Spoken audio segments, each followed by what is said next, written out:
So, good afternoon. Thank you for deciding to share your time with me. It's much appreciated. My name's Christian Still. This is a presentation on retrieval practice, and obviously, more recently in times, it's almost impossible not to talk about spacing and interleaving when you're talking about retrieval practice. And there at the bottom, if you needed motivation to stay with the presentation, retrieval practice is probably one of the most robust findings in cognitive psychology, and hopefully, that's incentive for you to stay with me. So the first thing I'd ask you to do is to grab a piece of paper, fold it into 4 sections and close those folds up so you make an A6 booklet. And then from memory, I'm going to ask you to draw the Starbucks logo and take as much time as you need, but 30 seconds, 45 seconds, and a little hat tip to the team over at Inner Drive, who I borrowed this idea from. Don't forget to pause the video.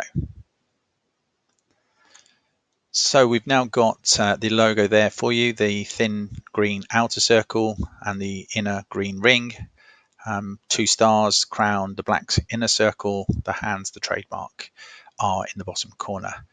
Feel free to add any detail that you've missed, but before you move on, refold the booklet so that logo is out of sight and keep the booklet at hand.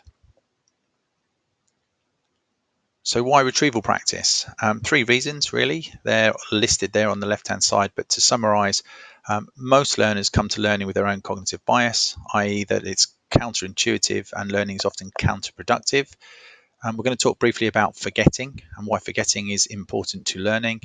But when you combine these 2 points, learners often adopt ineffective or suboptimal learning and revision strategies, and we want to address that. In fact, 93% of students surveyed would endorse mass study over spaced learning. That's the mountain that we have to climb. What's even more worrying is that even when their students do know better, even when the benefits of spaced retrieval is shared with them, 58% would still rather reread their work than practice active retrieval. It's going to be quite a mountain to climb. With regards to forgetting, I'll give you a moment to have a look at this quote from Bjork and Bjork that does a really good job of explaining why forgetting is important to learning.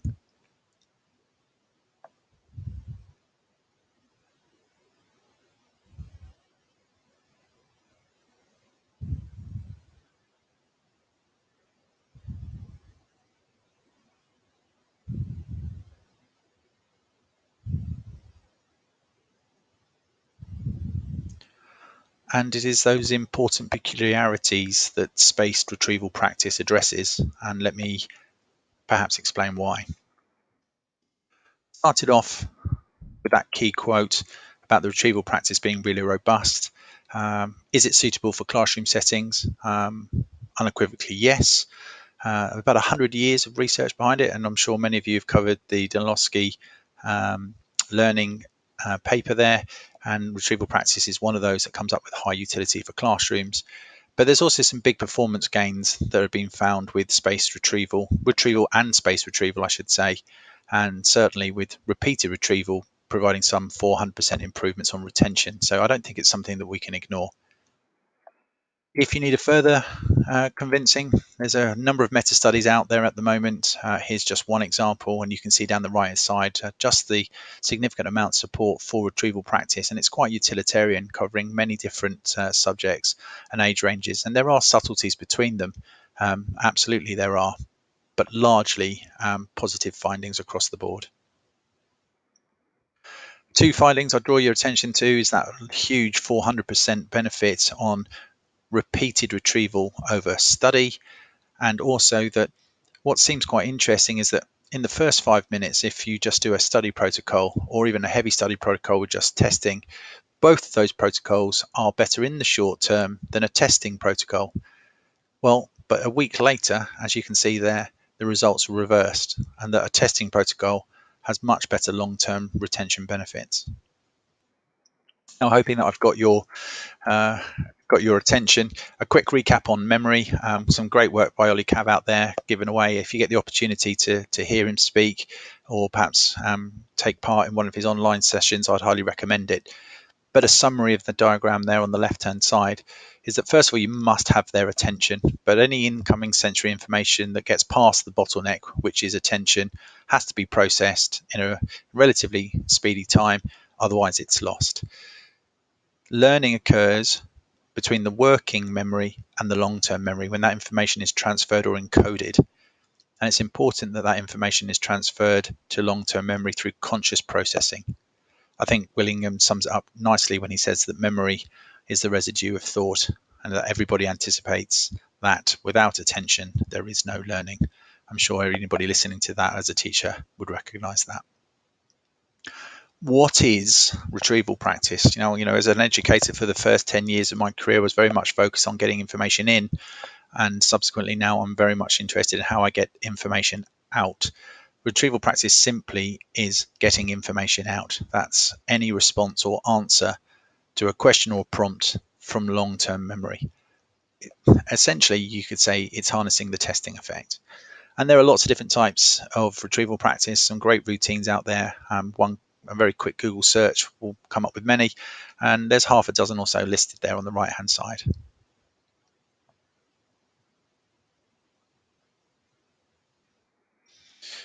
What are the benefits to the teaching? It's about making new connections and strengthening existing ones. That's pretty obvious. But a couple of other things that are a little bit more interesting is that it actually primes the new information that you do have and reduces the accessibility of competing information. You get alternative pathways to store knowledge is one of the arguments that are put forward. And of course, it goes without saying that it helps cement information that's already in your long-term memory.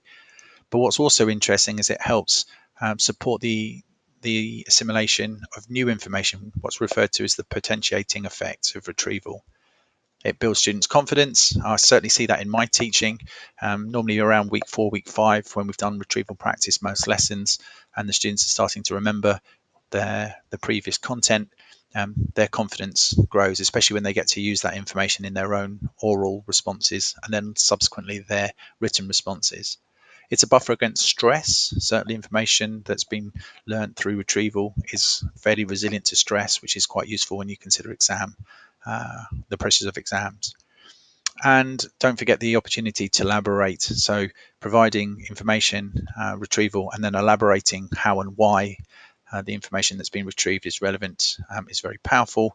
And of course, as a teacher, it picks out and helps you look at potential gaps in students' learning or potentially gaps in the delivery of the teaching. So when is it most effective, or what is most effective? Low stakes, repeated and revisited. Make sure you're repeating that information quite regularly. And at the same point, we're going to come across a dilemma here of that we want desirable difficulties, but we really do need to get to that point of retrieval, and retrieval rates above 75% are recommended. So you've got a difficult balance there between desirable difficulties and making sure that the information is retrievable. And then don't forget the opportunity to elaborate. Retrieval in itself plus how and why questions can be powerful. Last thing I'd raise here is that learners do tend to be overconfident in predicting their own learning. It's called the stability bias. And I would always recommend that when you're doing retrieval practice, even though they're retrieving things for the vast majority of the time, do encourage overlearning. In terms of the process, it should be low effort, high impact. Great for lesson starters, summary tasks, exit tasks, and homeworks.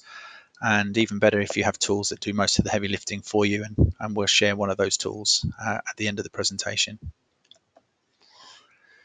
And I think sometimes it's important to go and look at some of the criticisms, or perhaps we call them drawbacks of retrieval practice. 2,000 journal articles is pretty hard to argue with, but there are 3 concerns I think that Robert Coe reflected on, and some suggested answers. So when looking at just purely factual recall, adding in elaboration is really important, or questions that can be tagged in multiple ways also opens up opportunities for further elaboration of questions and between questions. Again, we'll come back to that a little later. In terms of questions being too easy, well, we have to have a high retrieval rate, but there has to be some challenge there. So I just would like to point out that retrieval practice is not always about assessment, although it's harnessing the testing effect. We do want students to have a high retrieval rate. And then lastly, the time allocations. If you're spending time quizzing, could you otherwise be using that type of teaching? Well, yes, but the counterpoint is that whole class and fast response routines for retrieval practice should address that. we often do 1, 2, and 3 minute retrieval practices. Again, it's about how quickly can you set up that practice, encourage the children to retrieve, and then move on to the lesson. So we're back with the piece of paper. So with the logo out of sight, I'm going to ask you to, from memory, again, draw the Starbucks logo, this time for a second time. And again, don't forget to pause the video. Hopefully you've added a little detail to your first attempts, but don't forget you can add any extra detail now. We're obviously trying to get you towards the right response, that is retrieving the logo.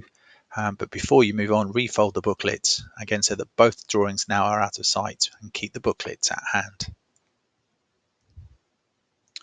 So we're just going to cover off spacing and interleaving.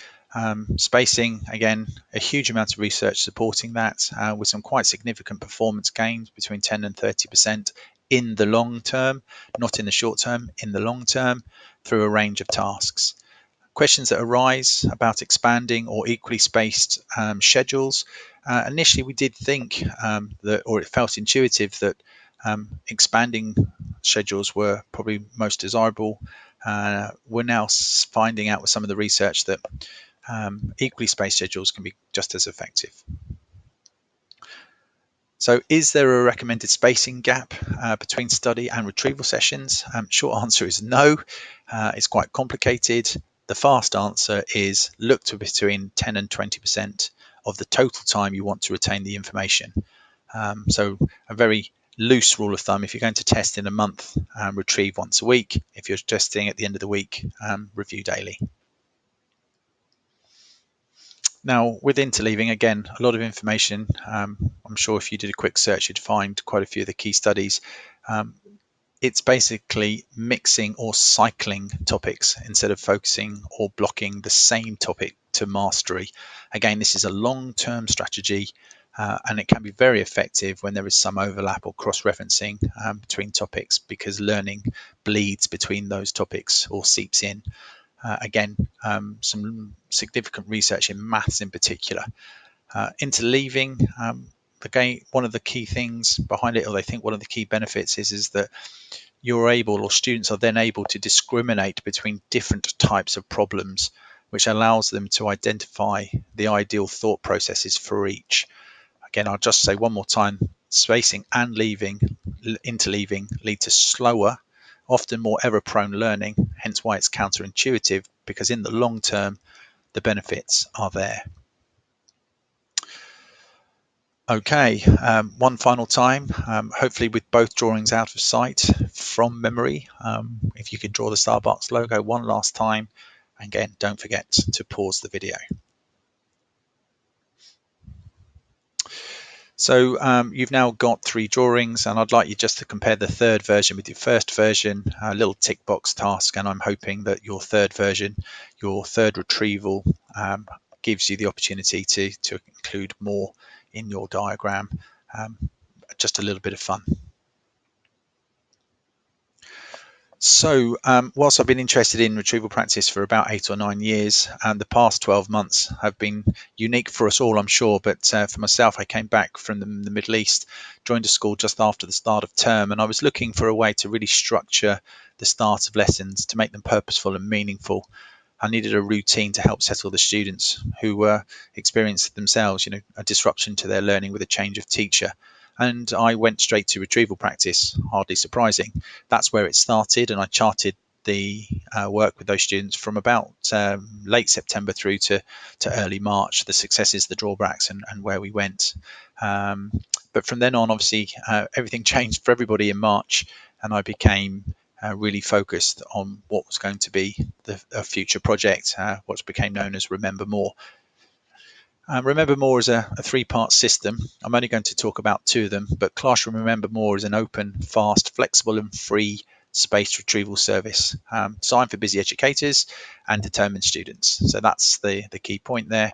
It offers a range of different topics, subjects, and on the website, on remembermore.app, the website, a range of different tried and tested routines. Some of them very fast, some of them remarkably fast, addressing perhaps some of the points we raised earlier about taking up too much teaching time, And then the Remember More app itself is a little bit more sophisticated. It's an adaptive spaced retrieval practice app that has shown to accelerate learners' time to competency and knowledge mastery. The interesting thing about the app is that we can deliver your content or you can deliver our content. It's completely up to you. And we joke about speed, but we are very conscious of taking up too much time. So we wanted to create a service, shall we call it, that teachers could get started with in less than 10 seconds, or we wanted to be faster than Usain Bolt.